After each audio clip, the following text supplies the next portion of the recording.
بسم اللہ الرحمن الرحیم۔ الحمدللہ والصلاة والسلام علی رسول اللہ۔ معزز خواتین و حضرات، کثرت کے ساتھ آنے والے سوالات میں سے ایک یہ بھی ہے کہ کیا عورت کی آواز کا پردہ ہے یا نہیں۔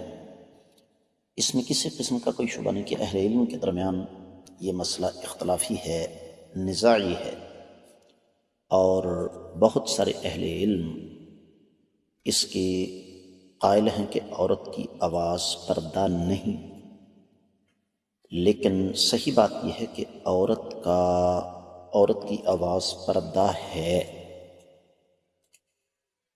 شریعت نے صرف اور صرف عورت کو انتہائی تنگی کے حالات میں، مجبوری کے عالم میں اس بات کی اجازت دی ہے کہ وہ مردوں کے ساتھ مخاطب ہو سکے، اور وہ بھی مخصوص لب و لہجے میں۔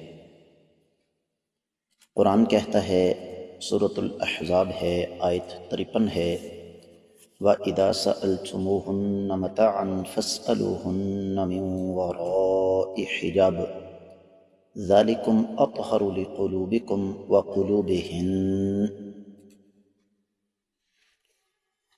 کہ جب آپ لوگ ازواج مطہرات سے، امہات المومنین سے کوئی چیز مانگو تو پردے کے پیچھے سے مانگنا، یہ تمہارے اور ان کے دلوں کی کامل پاکیزگی کا ایک ذریعہ ہے۔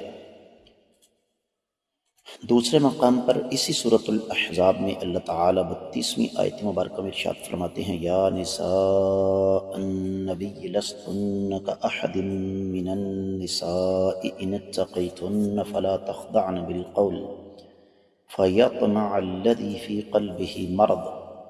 اے کائنات کے امام صلی اللہ علیہ وسلم کی ازواج مطہرات، تم عام خواتین کی طرح نہیں ہو۔ اگر تم پرہیزگاری کا راستہ اختیار کرتی ہو تو نرم لہجے میں بات نہ کرو جس سے کسی ایسے شخص کو فاسد خیالات پیدا ہونے لگیں جس کے دل میں روگ ہے۔ یاد رہے کہ یہ حکم رب کائنات نے کائنات کی افضل ترین خواتین کو دیا، جن کے ایمان کے مقابلے میں ہمارا ایمان بہت کمزور، بلکہ ان کے 1000 میں لاکھویں حصے کے برابر بھی نہیں۔ اور یہ اس دور کا حکم ہے جب صحابہ کرام رضوان اللہ علیہم اجمعین تھے، جن کی ایمان کی گواہی اللہ ملک العلم رب الجلال والاکرام نے عرش پر سے دی ہے۔ میں آپ کو ماضی قریب کا ایک واقعہ سناتا ہوں کہ یونیورسٹی میں پڑھانے کے دوران ایم اے کے طلباء کی کلاس تھی، تو ایک طالب علم مجھ سے کہنے لگا کہ استاد جی فلاں خاتون درس دیتی ہیں، میں نام نہیں یہاں پر لیتا، تو ان کے دروس کی وجہ سے لوگوں کی زندگیاں بدل گئیں، اتنا پر اثر، اتنا رقت آمیز اور اتنا بہترین درس وہ ارشاد فرماتی ہیں۔ تو میں نے اس طالب علم سے سوال کیا کہ بیٹا صرف ایک بات کا جواب دو کہ جب تم اس خاتون کی آواز سنتے ہو یا اس کی ویڈیو دیکھتے ہو تو تمہارا جی چاہتا ہے کہ نہیں کہ میں اس خاتون کو بغیر پردے کے دیکھوں؟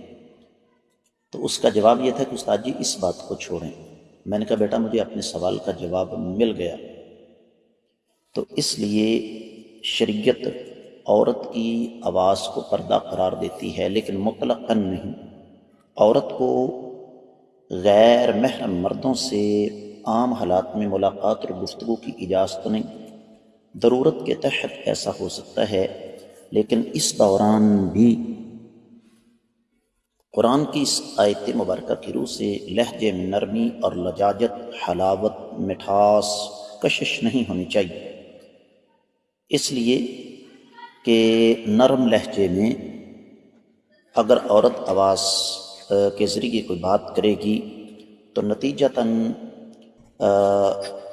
فتنہ اور فساد پیدا ہوگا اور معاشرے کا توازن خراب ہو جائے گا۔ بامر مجبوری عورت غیر محرم مرد سے سخت لہجے میں بات کر سکتی ہے، یہاں پر میں ایک اور چیز آپ کی خدمت میں عرض کر دوں، ایک ہے لہجے کی سختی، ایک ہے الفاظ کے اندر بدتمیزی، یہ دونوں چیزیں بالکل الگ الگ ہیں۔ اسی آیت مبارکہ میں اللہ رب العزت ارشاد فرماتے ہیں وَقُلْنَ قَوْلًا مَعْرُوفًا، ہمیشہ اچھی بات کرو۔ اس کا مطلب یہ ہوا کہ عورت اگر کسی غیر محرم مرد سے بامر مجبوری مخاطب ہو تو اس کا لہجہ بدتمیزی والا نہیں ہونا چاہیے، اس کے الفاظ بدتمیزی والے نہیں ہونے چاہیے، لیکن لب و لہجہ پرکشش نہ ہو، لب و لہجے کے اندر ایسی حلاوت اور مٹھاس نہ ہو کہ جس سے سننے والا سوچنے پر مجبور ہو جائے کہ جس کی آواز اتنی خوبصورت ہے اس کی شکل کتنی خوبصورت ہوگی۔ میں امید کرتا ہوں کہ آپ کو اس کی سمجھ آ گئی ہوگی۔ واللہ تعالی اعلم۔